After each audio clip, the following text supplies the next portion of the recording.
industries now, you're on, like, some nights I'm on the phone from yesterday. It was from about 6:30, 7 o'clock in the morning till about 10 p.m. And I'm good with that.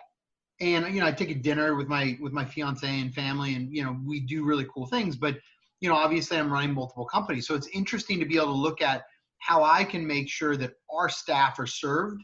And then some people go, I just want to work 5 hours a day. I want to work part-time and do one shift. Yeah. And I want to be able to go home or do something on the side too. So I really love being able to support people so they don't have to work 6 days a week to be able to have one day off. Yeah, well, I mean, I find myself, I work 6 days a week all year round. I don't think, I have 2 grown daughters, one 29, one 26. I don't think they've ever seen when I didn't work on Sunday. And when they were kids, I started a group called Dads and Daughters, where all the fathers were CEOs of companies. And we would get together from 10 to 2 with the kids, and we would do things with them. But we would talk a little bit of business because our kids, it's funny, all the kids except for 2 are all entrepreneurs now. And all the others are either doctors, one's a doctor, one's a dentist, one's a lawyer, but the others are all entrepreneurs. But at the end of the day, I think, as an entrepreneur, you feel like there's always one more thing you could do, one more thing you can do. And now, because the world, as Friedman said, is flat, you're competing with people in India and Vietnam and all over the world. And so the expectation of your company is you've got to work that many more hours. And for a lot of the companies, when I hear my friends who work for big companies, I feel like I get so much done because I'm not in meetings all day. But the amount of meetings that take place in these companies is devouring their creativity and their ability to execute on the plan of the company. So the bigger the organization becomes, the more difficult it is. And the bigger the organization becomes, you attract certain types of people that like bureaucracy and don't like out of the box thinking. So it's kind of wander a little bit from what you were trying to talk about, but I feel it's all interconnected. For sure. And I think that you and I don't ever work. Like, I don't no. Right. But the normal human, I think most of my team, when I call team, it's either, it's employees or staff. I think most of my team probably thinks that they don't work either, but it's interesting having fun because they have fun, right? They're really purpose driven. But I find that there are so many organizations that it's not fun for them. It's not a family, like what I would consider a family. It's not where you can rely on people and connect to people and be supported. It's more of, I have to be at work and I have to take care of a problem to then get paid to make sure I can pay my bills. Instead of like, I get to attitude and this is fun and I enjoy my life. I agree with you, too. As you mentioned in the beginning, I work with a lot of family businesses. So I was working with this one family business, and there are 2 brothers that are going to take over the parents. And as I'm interviewing the one brother, he goes, work is work. It's not meant to be fun. And I go, well, what? What do you mean by that? And he goes, well, he does a job for the family business, and I guess he really doesn't like it, but hey, he gets paid reasonably well for it, and that's okay. So I said, your parents hired me to make sure that doesn't happen. So if there's something else you want to do in your life, now's the time. And he's like 39 years old. I said, your marriage is not even going to make it, because 10 years from now, when you're a miserable 50-year-old, because all of a sudden you're at that point in your life that you wonder, why didn't I do something that I was really passionate about? So I said, now's the time to do it. And your parents are willing to underwrite this financially for you.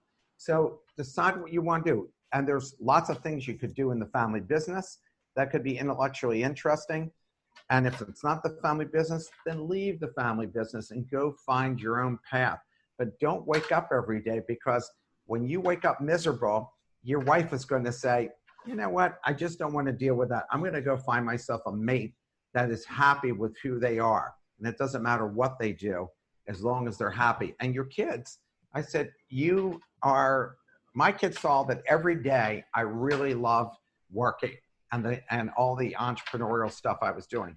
I worried about money because I think we all do, about taking putting them through college and taking care of ourselves, when we get older. But there was never a time that I wasn't excited and passionate about the things that I was working on, whether it's my own ventures or working with other people on their stuff. So I think that's important.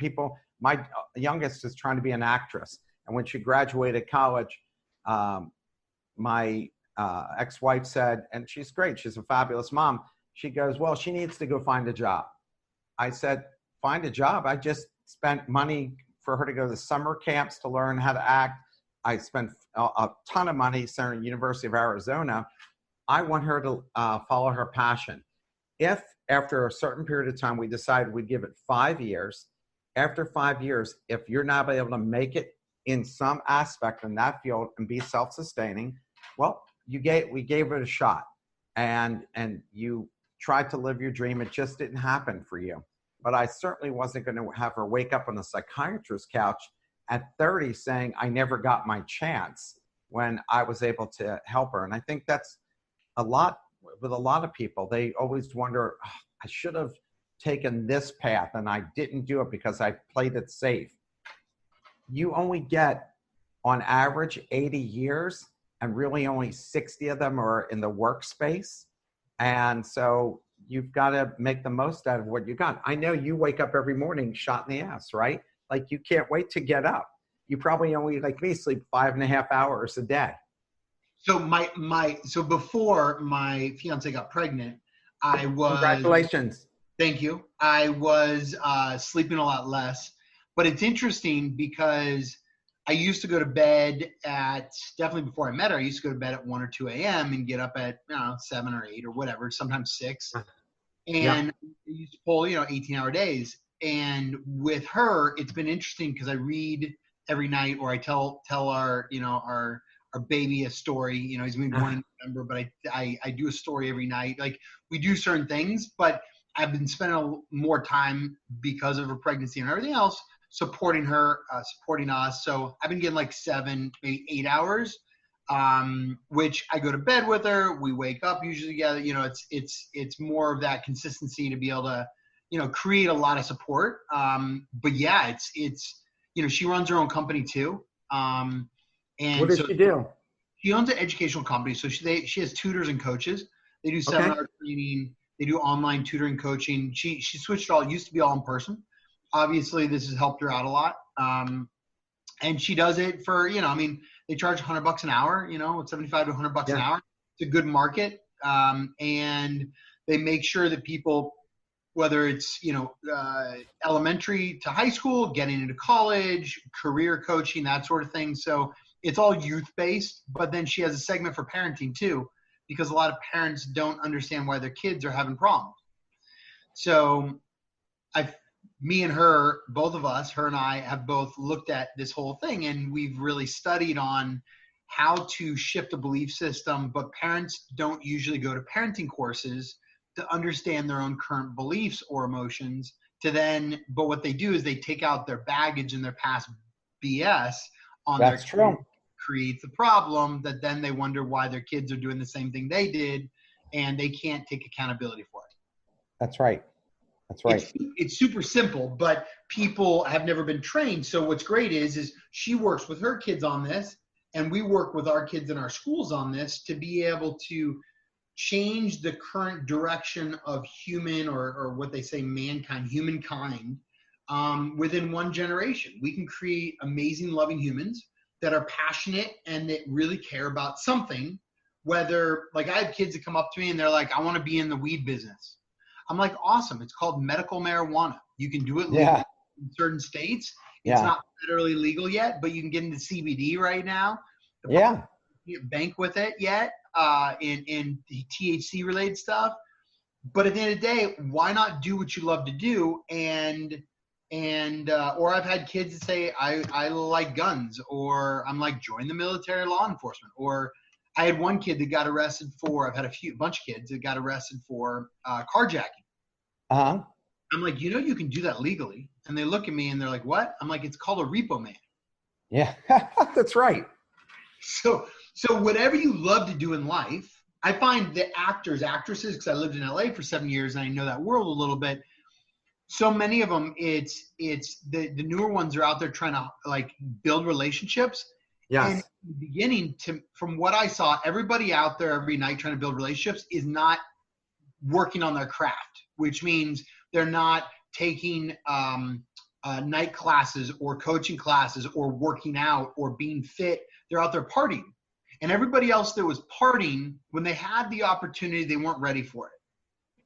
So I always tell people that want to be an actor, actress, or in media entertainment, if it's your voice, you have to work on your voice every day. If like one of my buddies went to Juilliard, got a full ride college scholarship for violin. He's in a wheelchair. Kid's a freaking rock star, and he still practices. I think it's like anywhere from 3 to 5 hours a day, every day.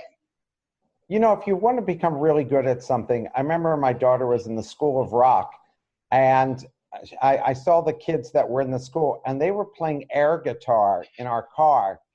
All the time, they were constantly focused on their music. And so she wasn't really into that, and she was in the School of Rock for a year. She could have been really good. She had like amazing writing skills. But I said, look, this is obviously not for you, because if you were really into something, they can't stop you from doing it. I used to play tennis as a kid, and I played 10 hours a day, 7 days a week. I slept with that racket. And if you're really into something that you're just so immersed in, that's really the only thing you want to do. And I think people, you have to put aside about making money and decide that your passion comes first and money will follow your passion. So, and my father taught me that. He said, if you're really good at something, money will follow. So follow what you did. So I started as a sports writer, and I started writing at 15, and then I wrote for 5 years. And then I met my future wife, and I realized I didn't want to be traveling all the time with sports teams. I wanted to have a family, and I found that entrepreneurship could make up the gap for me. And then I started writing for newspapers, and I've written books. So I got to do the writing part at the same time of having a family and so forth. So I adjusted what my goals were and adjusted what I wanted out of my life that would make me happy. But I wasn't going to go and just give up being happy. Like I ran this large trade association, and when I left to go do something else, I had all these insurance agencies contacting me about, because I had all these contacts. Do you want to be a financial planner or whatever? And I said, I think it's a cool job because you get to help people, but I think I would be bored. I don't think I could wake up every day being excited about doing that, no matter how much money I was going to make. And I think at the end of the day, people have to think to themselves, because if you're miserable, even though you're making a lot of money, you're going to be nasty at home. You're going to be nasty to your kids, to your wife. You're just going to be unhappy. So, you followed your path, and you're excited about it, and you feel good. And your fiance, she loves what she's doing. And so there's a happy home. Your kid is going to pop out, and the kid's going to go, man, this is like amazing, because I've got two happy parents here. And when one of the parents is unhappy, I heard Will Smith say this about Jada Pinkett Smith. I thought it was interesting. He said, I didn't want to be responsible anymore for her happiness. And I thought that said a lot about her and a lot about their marriage, because if he's saying, man, no matter what I did, she wasn't happy, he finally came to the resolution that, okay, that's not really my job, is to make her happy. Her job is to make her happy. And I learned that a long time ago from dealing with people that really can't do anything about it. It's up to them. Just like when people are in poverty, you can give them the tools, but they want to be the ones that get out of poverty. They're the ones that want to go to college and make something themselves, or join the military, or do any of the things that you said, and find it. There's a guy that he's Mexican, and he came to this country, started cleaning houses, and now he has 40, half of them, more than half of them are family members, all cleaning houses. And he lives in a $500,000 home and has like every toy imaginable. and nothing stopped him. Like, that's the beauty of America. There's